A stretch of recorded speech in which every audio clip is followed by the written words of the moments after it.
تا حالا دقت کردی که وقتی صحبت از میل جنسی میشه بیشتر مردم فوراً به مردا فکر میکنن. سالها این باور وجود داشته که مردا تقریباً همیشه میل جنسی بیشتری نسبت به زنا دارن، اما در سالهای اخیر هم تحقیقات علمی و هم تجربه های واقعی افراد باعث شده که این تصور قدیمی زیر سوال بره. حتی بعضی افراد به نقطه‌ای رسیدن که میپرسن نکنه در واقع زنها میل جنسی خیلی زیادی دارن. وقتی درباره میل جنسی صحبت میکنیم منظور فقط تمایل به رابطه نیستش. میل جنسی یک پدیده پیچیده‌ایه که تحت تأثیر هورمون‌ها، احساسات، سلامت جسمی، وضعیت روانی، کیفیت رابطه، استرس، خواب و فرهنگ و حتی تجربیات گذشته قرار میگیره. به همین دلیل دو نفر ممکنه که از نظر جسمی سالم باشن اما سطح میل جنسی کاملا متفاوتی داشته باشن. یکی از بزرگترین سوء تفاهم‌های تاریخ برای دهه‌ها که بسیاری از تحقیقات رو به خودش اختصاص داده درباره میل جنسی آقایون بوده. تقریبا فقط روی مردا انجام شده. دانشمندا تصور میکردن مدل میل جنسی مردا رو میتونی به زنها هم تعمیم داد، اما هرچی تحقیقات پیشرفته تر میشد مشخص میشد موضوع بسیار پیچیده تر از این حرف هست. یکی از جالب ترین یافته‌ها این بودش که میل جنسی زنها اغلب به شکل متفاوتی از مردها عمل میکنه. در بسیاری از مردها میل جنسی بیشتر به محرک‌های مستقیم و فوری پاسخ میده، اما در بسیاری از زنها عوامل عاطفی، احساس امنیت، کیفیت رابطه و شرایط ذهنی نقش بسیار بزرگتری توی میل جنسی داشتن. اینجاست که بسیاری از سوء برداشت‌ها شکل میگیرن. فرض کن دو نفر رو میبینی، یکی مرد و یکی زن. مرد درباره میل جنسی خودش آشکارا صحبت میکنه و زن کمتر درباره اون حرف میزنه. بسیار از افراد فوراً نتیجه میگیرن که مردها میل جنسی بیشتری دارن. آیا این واقعاً اینطوریه؟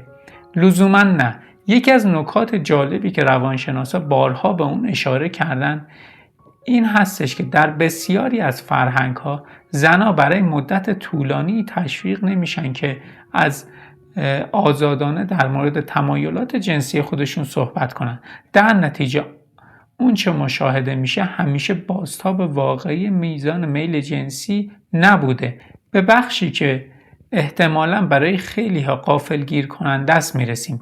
تحقیقات نشون داده که بسیاری از زنها در شرایط مناسب میتونن میل جنسی بسیار بالاتری نسبت به مردها رو تجربه کنن و داشته باشن. حتی در برخی از مطالعات زنها گزارش کردن که شدت برخی جنبه‌های تجربه جنسی برای اونها خیلی قوی بوده. پس چرا این موضوع کمتر دیده میشه؟ اینجاست که نقش مغز وارد داستان میشه. بسیاری از افراد فکر میکنن میل جنسی فقط یک مسئله هورمونیه، اما واقعیت این هستش که مهمترین اندام جنسی بدن انسان مغز اونه. هر احساسی که تجربه میکنیم، هر کششی که احساس میکنیم و هر علاقه‌ای که شکل میگیره در نهایت در مغز پردازش میشه. برای همین هستش که استرس میتونه میزان میل جنسی رو کاهش بده. برای همین هستش که اضطراب میتونه روی تمایل جنسی اثر بگذاره. برای همین موضوع هستش که امنیت عاطفی و احساس امنیت میتونه میزان رضایت و میل جنسی رو بالا ببره. حالا یک سوال جالب، چرا بعضی زنان در یک رابطه تقریبا هیچ تمایلی به رابطه جنسی نشون نمیدن اما در رابطه دیگه کاملا متفاوت تر عمل میکنن؟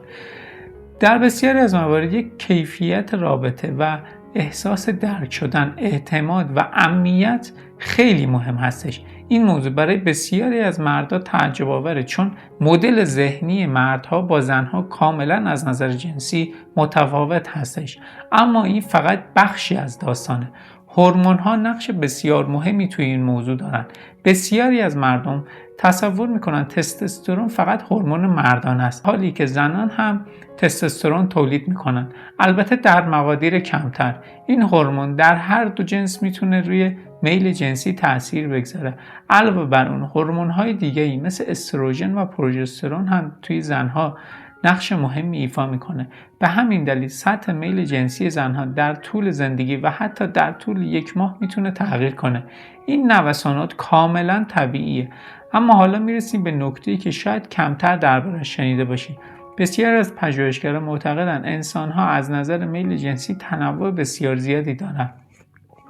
برخی زنها میل جنسی بسیار بالایی دارند و برخی زنها میل جنسی متوسط و برخی میل جنسی پایینی دارند. دقیقاً همونطور که تنوع توی آقایون هست توی خانوم‌ها هست. مشکل اینجاست که مردم معمولاً دوست دارن همه چیز رو در قالب کلیشه‌ای و ساده توضیح بدن. مثلا بگن همه مردها اینطورین، همه زنها اینطوره. اما علم تقریبا همیشه نشون داده که واقعیت بسیار پیچیده است. شبکه‌های اجتماعی باعث شده مردم راحت‌تر درباره مسائل شخصی صحبت کنند.